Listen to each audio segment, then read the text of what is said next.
Hey guys, real fast, I want to touch on something. Um, we live in a time where we make up our own minds about what we want to do. We live in a time where the decisions we make today can directly affect us tomorrow. There's never been a more important time to be a responsible person. I don't know how many people are going to watch this video. I got no idea. I don't really care. But I have something to say. I love this country more than anything in this world. I want my children to be able to grow up and enjoy the same freedoms, the same opportunities, the same experiences that I did. But that's in jeopardy. God forbid it ever happens. But if it does happen, I tell you one thing, I plan on being prepared.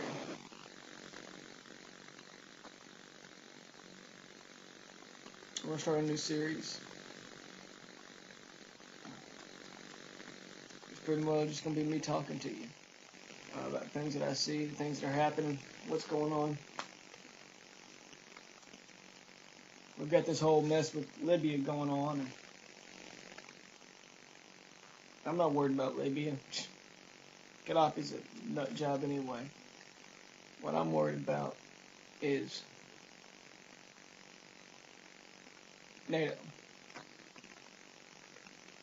NATO couldn't find their belt with both hands in the dark.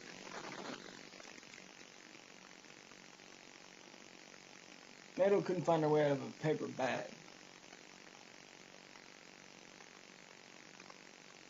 And I'm not real impressed with our government's ability either. Prime example. Japan. Everybody knows about the tsunami that we had, earthquake, and the nuclear power plant going offline. That could happen in this country. I don't want to scare anybody, but it could happen. What are you going to do if it does? But for me, if we're all going down, I'm putting my head between my legs and kissing my butt goodbye. But what if it's not a nuclear disaster? What if it's something that we can fight? What if martial law is declared? You can't leave your home unless the government gives you permission. There's a 6 o'clock curfew. There is no local elected official.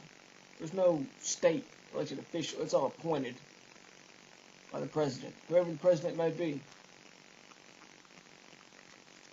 And the person he puts in charge of the state decides who he puts in charge of the local counties. People don't choose them. They're chosen for them. I'm taking issue with that. I'm taking issue with martial law. I'm taking issue with somebody knocking on my door and saying, "Give me your gun." The same way I take issue with somebody knocking on my door and saying, "I'm here from the government, give me your food." What's my food? Not your food, my food. You didn't plan, you didn't prepare. Why should I take care of you? It's not my responsibility is not to take care of you, it's not to feed your hunger. My responsibility is to take care of myself and my family. And you know what gives me the option? You know what gives me the power take care of myself and my family? You know what that is? This is just an example, but it's this. This gives me that power. When that person knocks on my door and says, "I'm here from the government, give me your food," it's my ability to say, "No. It's mine, not yours.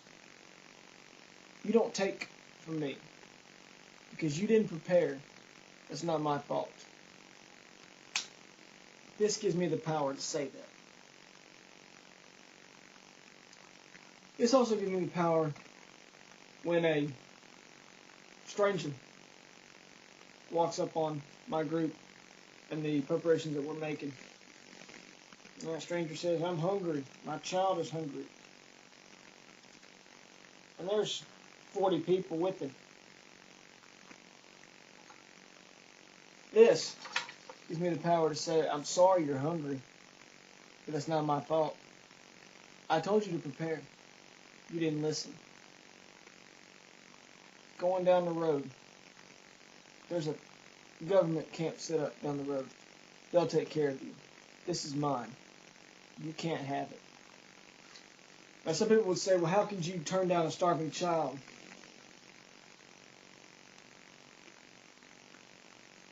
Easy. Look at my kids.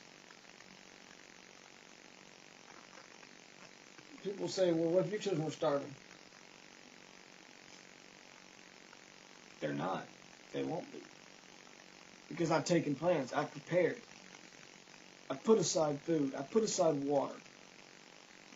I don't have the biggest TV. I don't have the biggest truck. There's nothing wrong with those things in and of themselves. Don't get me wrong. But I didn't base my whole entire life on those things.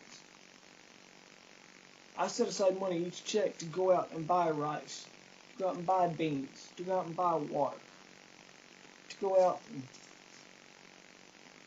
buy bullets. So that if it ever came time, I could be able to look at a parent in the face and go, I'm sorry. That's not my responsibility to feed you or your child. You need to move down the road. And to have people with me on my left and on my right doing the exact same thing. And then saying, I'm sorry. It's not my responsibility to take care of you anymore. I tried. You didn't listen. You need to move down the road. Because when a child is hungry, and they look at their parent and their parent says, I don't know what to do,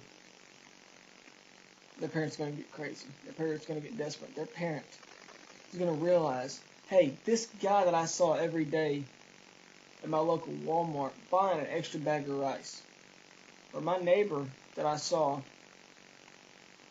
having a garden in his backyard, and I thought, man, that guy's crazy. Well, maybe I should have listened to him.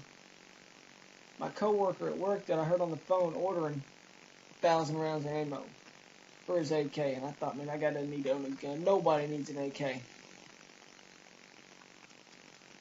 Sure is scary looking down the barrel of one. I mean, tell me.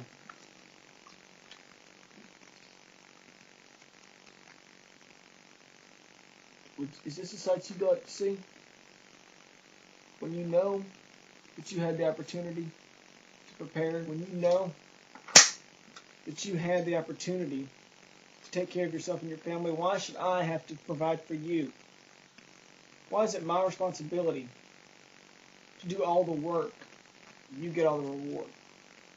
I'm sorry. It doesn't happen that way. And you know why it doesn't happen that way?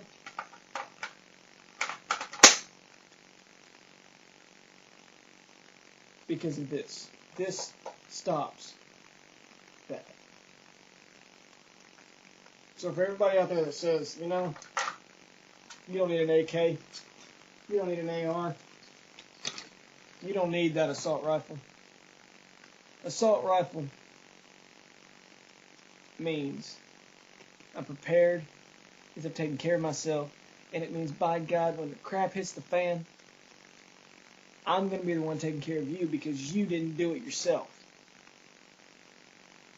Now, does that make me a bad person? Maybe. Do I care? Nah. But I will tell you this. Start preparing now. Because when the poop hits the fan, I ain't taking care of you anymore. Guys, thanks for watching. I hope I touched a nerve. As always,